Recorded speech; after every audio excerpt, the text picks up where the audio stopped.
Hello mga ka-garden, ngayon po ay November 30. Update po ulit natin ang taniman ko sa kapitbahay, part 15 na po tayo mga ka-garden. Please like and subscribe. Click the bell. Kung napapansin nyo po ito po yung bataw at saka blue ternate na nalanta kasi pinutol ko nung kagabi dahil nakakasagabal na po dito sa daanan sa kapitbahay kasi nakakahiya. Kaya kailangan po natin siyang putulin para mabawasan at itong patola natin ay ipagpapatuloy nyo pa rin ang kanyang pagbunga. Dahil marami na tayong napitas dito at saka aksidente na nung nakaraan ay naputol yung kanyang pinakatalbos. Yung talbos po ng patola kapag pinutol nyo ay marami po kasing mga bunga yon ay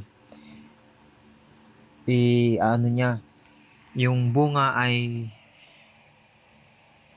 pinapalaki niya yung kanyang bunga kapag ka naputol yung kanyang talbos. So itong blue ternate po natin ay lilinisin po natin para lumiwanag po yung loob. At saka kapag ka marami po tayong seeds na dumating galing sa ibang bansa. Tapos dun sa group, yung Filipino Happy Gardening Worldwide. Ito po yung bataw na nakasama dito sa naputol kasi masyadong malago at hindi makapag-focus ng yung pag-produce ng bunga ng ating patola. Kaya kailangan po natin magbawas. Kaya sa susunod na kapag mamatay na po itong patola at sitaw ay magtatanim na naman po tayo ng ibang gulay dito. Pipili po tayo kung ano yung mga seeds na pwede nating itanim dito dahil napakaraming buto na ipinadala sa akin, pati sprayer nagpadala rin po sila. Kaya yung mga pinuputol ko mga garden na mga debris, yung mga pinagtanggalan po natin ay itinatapon ko na lang po dyan sa loob para pag na-decompose ay magiging pataba dito sa ating lupa. Kung mapapansin nyo po dito, no, dikit-dikit, meron pong tatlo. Kasi ito yung na-aksidente na pinutol ni Drew. Kasi nung nakaraan, inaaya ko po siya na magpitas kami ng patola. Tapos ang ginawa niya, pinutol niya po yung pinakatalbos. Pagkaputol niya po yung talbos, mga ilang araw lang ay nagsulputan niya yung kanyang mga bunga. Ayan o. Kaya napaka-importante pala mga garden kapag malago yung halaman nyo at hindi nagbubunga.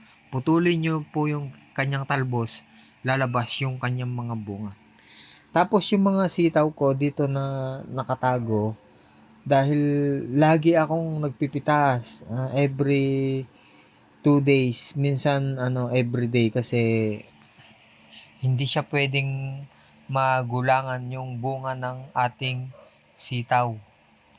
Ayan, kasi kapag magulangan ay titigil yung pagbunga niya. Kaya kailangan po natin pitasan ng pitasan. Pero hindi pa rin natin maiwasan na ang bunga ng sitaw ay hindi po natin mapipitas kasi masyadong makapal. Dahil nga yung style po ng balag ay dito sa ilalim. Kaya sa susunod ay mag-experiment ulit tayo na vertical. Yan, napakadami kong napitas diyan. Tapos yung ang po dito, ang dinidilig ko dito para madami po yung kanyang bunga ay yung hugas bigas. Nilalagay ko po yung hugas bigas dun sa 20 liters na tubig. Tapos hinahaluan ko po siya ng fish amino acid. Yung hasang na nilagyan ko ng asukal, 1:1 po yun para makagawa po kayo ng fish amino acid. Ayan. Binubulok ko muna yun binuburo ko muna yun ng isang buwan or 2 buwan bago ko po siya gamitin. Talagang ang amoy niya ay napakabango. Amoy, kung meron po kayong bagoong na, yung bagoong na galing sa palengke, tapos yun naman, pagka asukal lang nilagay nyo, napakabango. Parang bagoong na matamis. Ayun. Nilalagyan ko po yun ng, kapag ka nagtitimpla po ako ng pangdilig ko, ay isinasama ko na buo dun sa sa rice wash, yung pinaghugasan ng bigas, dun sa timba. 2 kutsara po yan nilalagay ko. Tapos naglalagay na rin po ako dito ng fermented plant juice na katawan ng saging. Yung katawan ng saging ay mayaman sa potassium. Kaya yun yung kailangan ng halaman kapag nagbubunga na at magpo-produce po siya ng bulaklak at bunga. Ayan. Para tumibay po yung kanyang mga bulaklak at hindi maglagas yung mga dahon, pampatibay ng bulaklak at pagbubunga, para hindi po malagas yung mga bulaklak. Ang nilalagay ko po doon sa tubig ay yung calcium phosphate. Ayan. Sa susunod po, ituturo ko po sa inyo kung paano gumawa yan. Tapos, kahit dito sa pinakailalim, mga garden, may mga bunga itong sitaw na to, napakasipag. Pero ito, hindi ko ha-harvestin. Sa susunod ko na lang po harvestin. Ayan, ito po yung mga harvest ko. At meron na naman pong tuyo na sitaw. Napakadami ko na pong harvest dito. Makikita nyo po dito ha. Tapos, ipapakita ko po sa inyo yung okra dito. Ito po yung pang 3 harvest ko na. Hindi ko po nakukuhanan ng video yung iba. Ito yung smoothie okra. Ayan.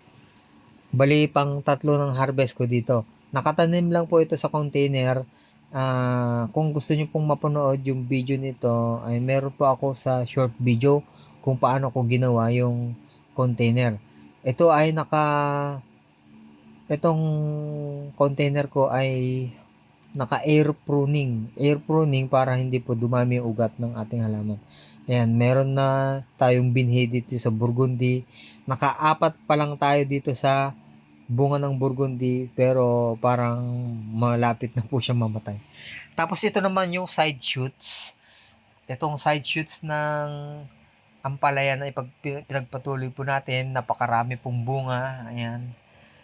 Napaka-importante mga kagarden yung manual hand pollination kapag walang bubuyog. Pero kapag may bubuyog ay okay lang, hayaan nyo na. Hayaan nyo nang gawin ang bubuyog ang magmamanual. Tapos meron akong green na alugbati dito sa container. Yan, pinagapang po dyan. Tapos ito yung mga sa susunod. Pag-iisipan ko kung anong itatanim ko dyan sa mga container na yan, na pinagtaniman ko ng pechay nung nakaraan. Tapos meron po ako dong ampalaya ulit at sitaw. Ito naman ay kamatis, talong. Ayan, yung galing kay Jepoy na talong. Itong kamatis kay Manong Ed. Tapos ito yung itinanim kong mahabang sitaw dito sa gilid ng pader. Ayan. Kung wala po kayong mataniman mga garden, pwede po kayo sa container at sako kahit nasa small spaces ka. Sana po ay meron kayong konting natutunan mga garden dito sa video ito.